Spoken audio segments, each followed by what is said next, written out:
I'm Esther Gito-Ewart. It's Friday, June 10th. This is Africa 54.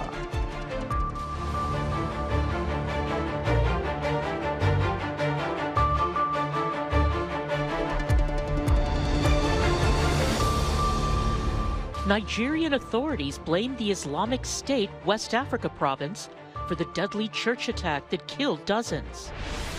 Reports alleging ethnic cleansing and mass detention of Tigrayans stain Ethiopia. We'll have details on sites allegedly used for detentions and mass burials. And a closer look at Congolese music legend Koffi Olomide, known for his rumba, soukous, and ndombolo music.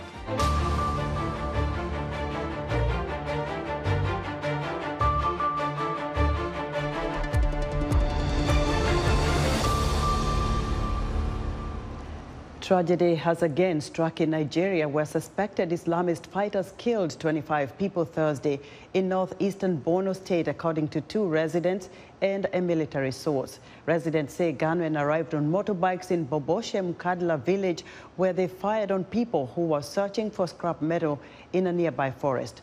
Meanwhile, authorities say the Islamic State West Africa province terror group is responsible for Sunday's deadly church attack. Timothy Obiezu reports from the town of Owo. It's been 5 days since the bloody shooting in Owo, southwest Nigeria. The streets are cold and unusually quiet. Some residents stand in groups, observing and discussing a little audibly. Nearly everyone here knows someone who has been affected. The anger is palpable. Anthony Olajide has just arrived Owo, his hometown, from his base in Edo State. His 74-year-old mother was shot in the chest and abdomen. She was brought here on Sunday, dead. When I first got into the morgue, I couldn't hold myself. This is somebody I spoke to on Friday, 2 days before the incident. I couldn't imagine her life in that state. From the mortuary, he visits the church and says his mom would normally sit here. A little away from that spot, he identifies a piece of cloth which belongs to her. Only the dead, injured, and body parts have been removed from this auditorium. Clotted blood, pieces of clothes, bags, and shoes of the victims can be found all over the place. The motive behind the shooting is not yet known, but the survivors say what happened here is unimaginable. National authorities on Thursday said terror group the Islamic State West Africa province carried out the attack and say about 40 people were killed and many more injured. But that figure is different from what some residents here believe. This group of Ohaneze Ndibo in Owo is here to get approval to claim bodies of their members. They say up to 80 people were killed. If I have to estimate now, about 80-something people have been dead now. And most of them, majority are Igbos. So to give you the number of people that are dead, people are still dying up to now. Most of the bodies of victims have been kept in a federal medical center in Owo and a Catholic hospital in the area. The church is planning a mass burial for the victims next week. The Ondo State government declared a 7-day mourning period and ordered the national flag to be flown at half-mast. Authorities also plan to dedicate a park in memory of the victims.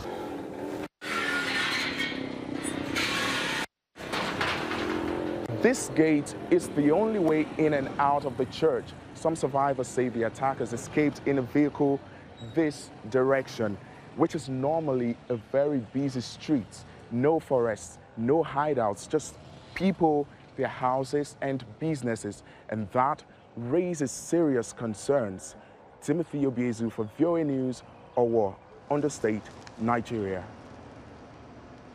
An insurgency by Boko Haram and Islamic State West Africa province in Nigeria's northeast and southern Chad has killed thousands of people and displaced millions more in over a decade.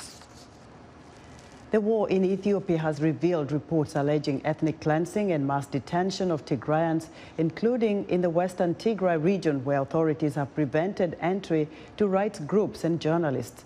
VOA was given rare but limited and tightly controlled access to the region and some sites allegedly used for detentions and mass graves.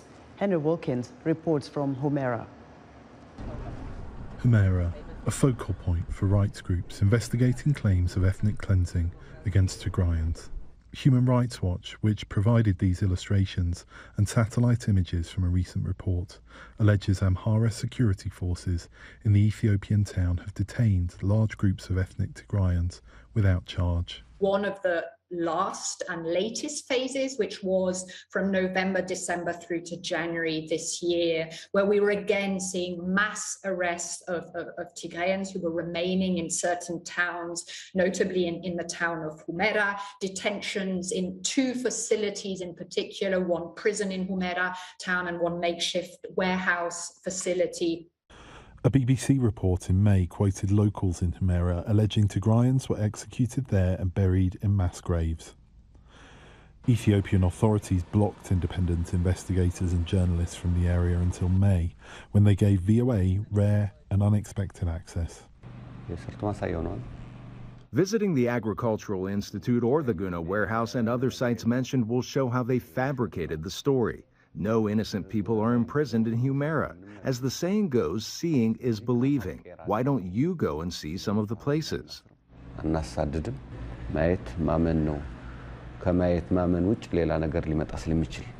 VOA asked to see 7 sites in Humera where alleged abuses and atrocities occurred, but local officials gave limited and controlled access to only 2. The Guna warehouse, which was mentioned in the Human Rights Watch report, did not appear to have had any recent use. A school official at the site of an alleged mass grave, reported by the BBC, denied any such atrocity. To my knowledge, no Tigrayans were killed and buried in a mass grave. It was not possible for VOA to determine if any bodies had been buried near the school. An official said VOA had asked too many questions and should leave the town. In other parts of the country, Tigrayans who do not wish to be identified for their own security say they're being arbitrarily detained and abused. They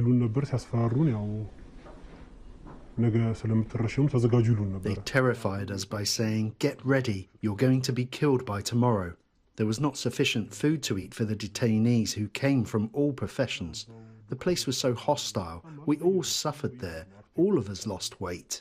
Meanwhile, rights groups and independent investigators are still waiting for Ethiopian authorities to grant access to Tigray and other regions where alleged atrocities were committed by both sides in the 18-month conflict.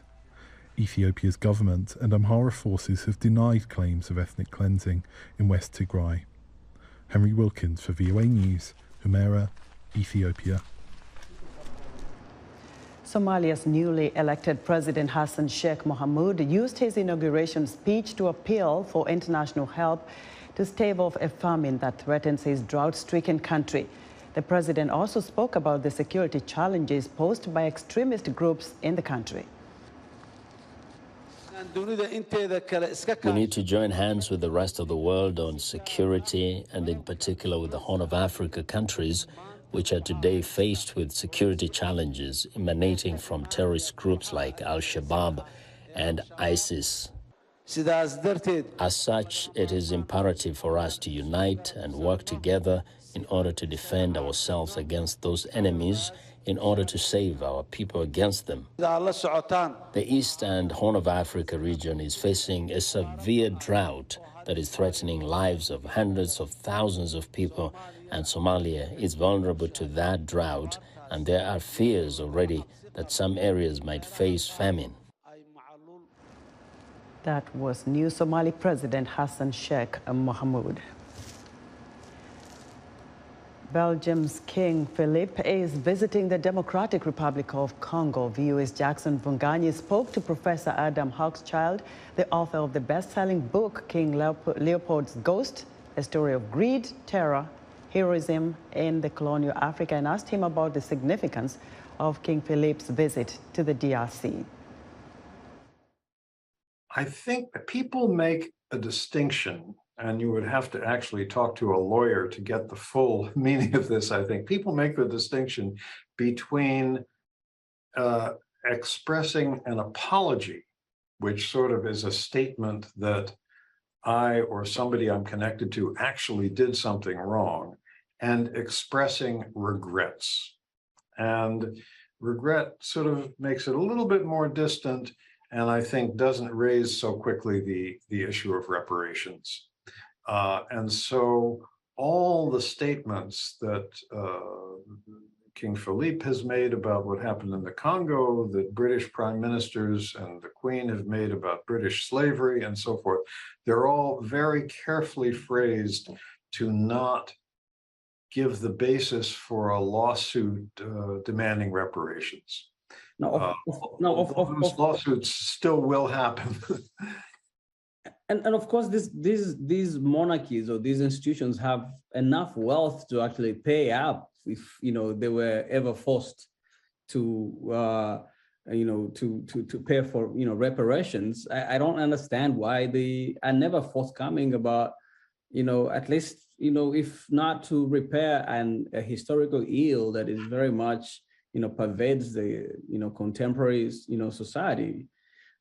Especially in the DRC right now, we can see that some of the impact of Leopold's rule in the DRC is still very much the reason why the Congo has not been able to get their act together up to now. Yeah. Actual payment of reparations is fairly rare, but obviously I think we need much more of it. I'm sure that King Philippe will announce that his foundation is going to make grants here and there, and he'll be praised for his generous philanthropy. He would much rather do that than say this is some small payment to make up in a very small way for the millions of people who died under a forced labor regime. He's visiting, for instance, I think in the next few days, the hospital of Dr. Denis Mukwege, the Nobel Prize winner in Bukavu in Eastern Congo, a remarkable institution. I was there myself 3 years ago. I'm sure he'll make some kind of grant to the hospital. So I think, people in the former colonial countries would much rather see whatever payments they make seen as generous philanthropy rather than making up for wrongs done. Because when you really try to add up the bill for wrongs done, it's immense and it's hard to calculate. Hard to quantify. Yeah, and it's huge. And it's not just the royal family, in the case of Belgium, that's at fault. A single Belgian company, the Société Générale de Belgique, at one point controlled 70% of the economy of the colonial Congo. And that's wealth flowing back to Belgium. That was Professor Adam Hochschild talking to VOA's Jackson Vunganye. Would like to hear what you think about Africa 54 and all our Africa programs on voaafrica.com. Still to come. Music Time in Africa host Heather Maxwell speaks with legendary Congolese musician Koffi Olomide. Stay with us.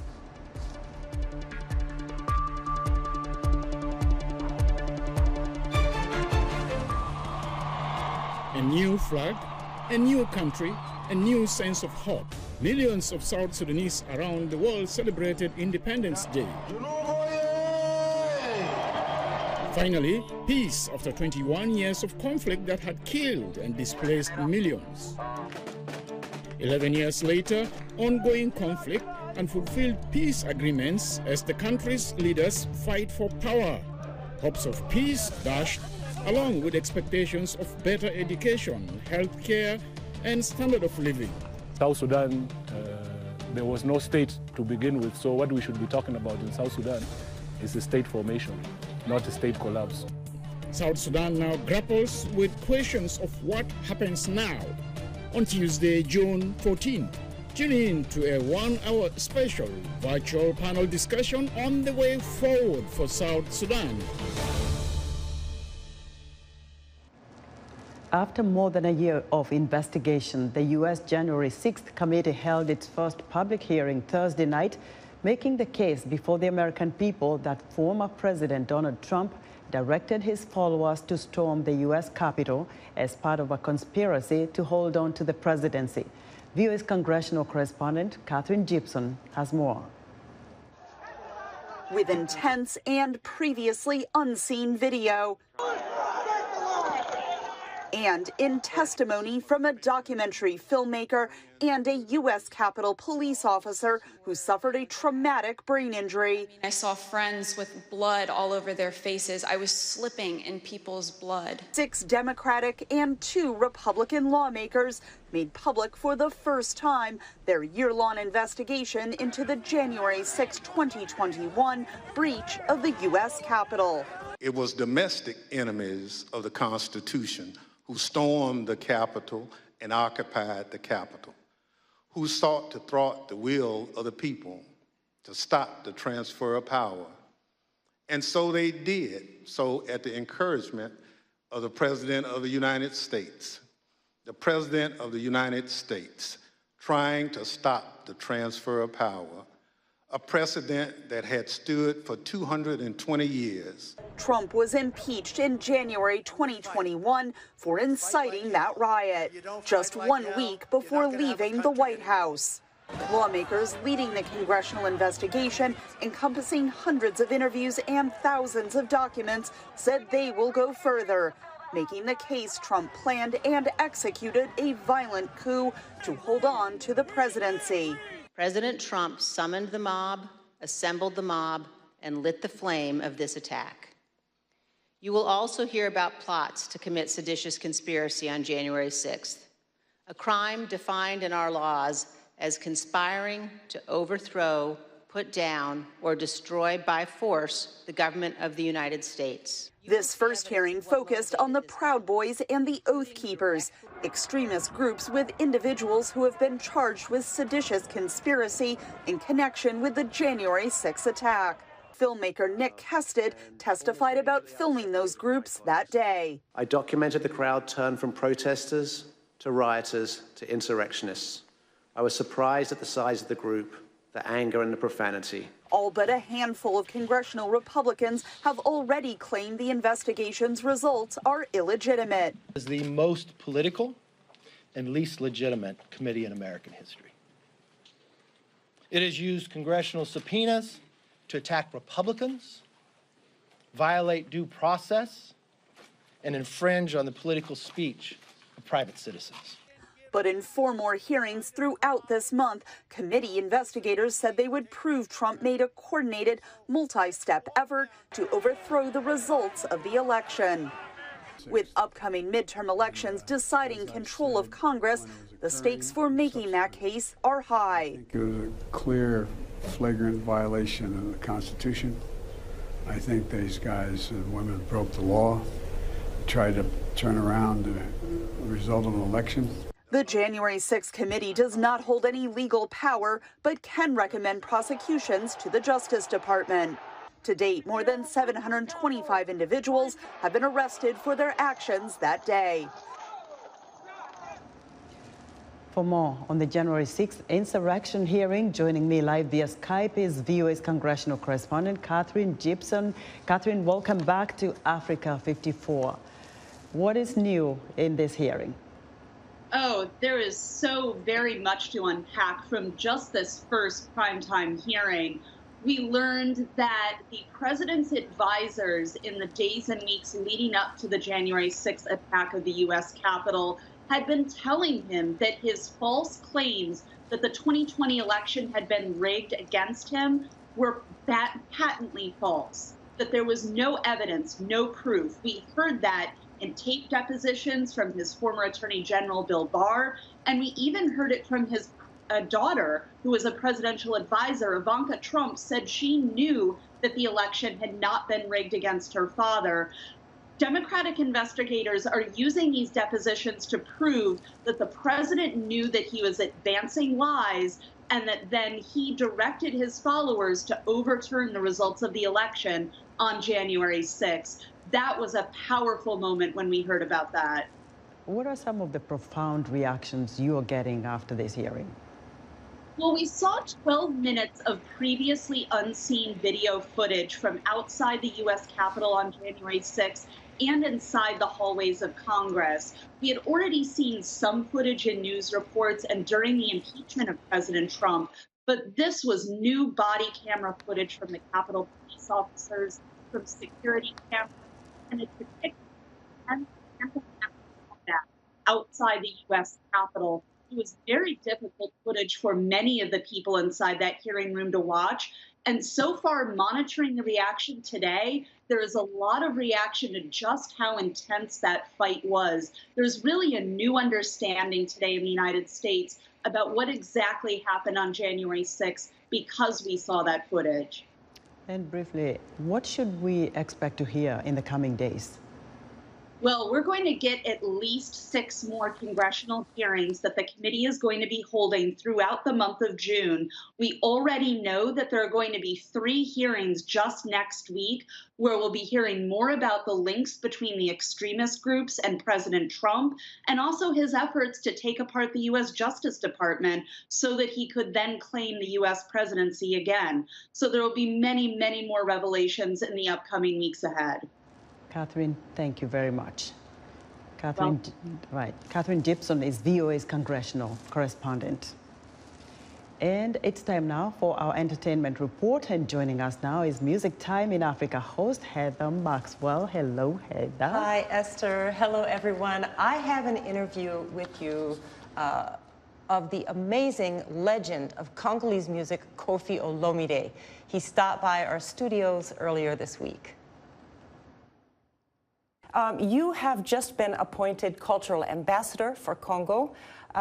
You're also a diplomat and have recently received the African Legend Award from Afrima 2021. These are just recent accomplishments. What do you plan to do with your ambassadorship? Hola. I will be unable to explain everything I want to do in English. You know, I'm a Frenchman. Yes. My English is like that. It's okay. You can speak it in French if you would like. J'ai commencé ma mission d'ambassadeur. I started my mission as an ambassador going to Belgium, the country that colonized Congo, because I wanted, as an ambassador of Congolese culture, to ask Belgium to repatriate the musical instrument and the artwork that Belgium took from Congo during the colonization. There are about 8,000 musical instruments that Belgium has at its Tigray museum. It's an immense wealth, and also an incalculable number of art objects there on exhibit. It's a fight that started before me, but I decided to ask the Belgian government politely to repatriate to Congo as a compensation for all that we have lost culturally, and build a museum worthy of its name to exhibit our object there. But Mr. Guido, who is the director of the museum in Tigray, said, "Yes, but Koffi, you are nice. You have come nicely. The politicians who came before you were aggressive and threatening. But with you, we feel that we can dialogue. But we want to alert you that Congo is taken with Belgium because we are its old colonizer. But in Washington, there are more than 15,000 musical instruments there. So one day I'm going to ask the boss, the number one, the chief of states, to bring me here and meet with the Americans so that America can also repatriate that and build us a museum." Also, the Congolese rumba has become intangible cultural heritage. It has this title, and I'm going to ask the Congolese Senate and the Congolese Parliament to adopt a law that the history of the rumba becomes a subject taught in our schools. This amongst all the steps that I've started to make. But I revealed that at the conference. There are 5 acts in total, but these are the 2 that I've started. You know, Heather, thank you for bringing Koffi aboard VOA. Well, the first time I saw Koffi Olomide in Nairobi, way back, I think I was in high school or something. He came in with these beautiful young girls. They looked like triplets. They danced the same way. They had cut their hair short, natural hair, but the hair was also bleached. In part, it was like golden brown, you know, orange, something like that. And everybody was just raving about them because they were a showstopper. Now, what did he tell you about? How many albums has he, created in his career? You know, in his career, he's created over 30 albums. And he's working on a new one now. And he also has a lot of, you know, now he does a lot of guests. He's a guest with like pop artists, big top stars now. So he stays relevant like that. You know, he keeps making music, and he appears on young musicians' works, and he's just incredible. We also talked about his future and what his favorite musician of all time is. So let's check that out. You are now 65. Me 65? No. 55. No, 45. 56. But do you find that, given your age, it seems like you have, I mean, you look great, you dance great, you sing great, you still are on top. Many other things I do very well. Oh, really? Other things? But now that you have this ambassadorship, it must be exciting, like a new path. Yeah. In a new direction. A new departure for my life, yes. Yeah. You're right. That's exciting. I feel more responsible. I feel more father of my kids. Father, more husband for my wife, like a father for the young musicians of my country and Africa. I don't want anymore to fight, anymore to be in confusion. I prefer to be in harmony. I saw an interview with you earlier, and you said your favorite singer was Michael Jackson. Yeah. Is it still true? That's the maestro, the master. So what song do you love the most? All of his songs. Mama say, Mama say, Mama say. Yeah. Once a new album of Michael appeared, I bought 12 albums to give to. And when I play one of the songs, I hear the sound like verre cassé, like a broken glass. A bottle, yeah. Like a broken glass. It was a shock for me. And I called my producer, asking I want this sound in one of my songs. What song is it? Désespoir. Désespoir. You can listen to this song from Michael Jackson. Okay. He's a teacher. He will stay a teacher. Today, nobody in America compared to him. Nobody replaced him. Nobody. That's beautiful. I love your eyes. Speaking of love. All right, there is more to that lively interview. You can watch it all on my YouTube channel or on my Facebook page, Music Time in Africa, and also listen to it this Sunday on radio. Back to you, Esther. Thank you so much, Heather, for that interview. Join Heather Maxwell again next Friday for another fabulous entertainment report right here on Africa 54. And that's our show for today. We invite you to watch Africa 54 on our website at voaafrica.com. From all of us here in Washington, have a great weekend.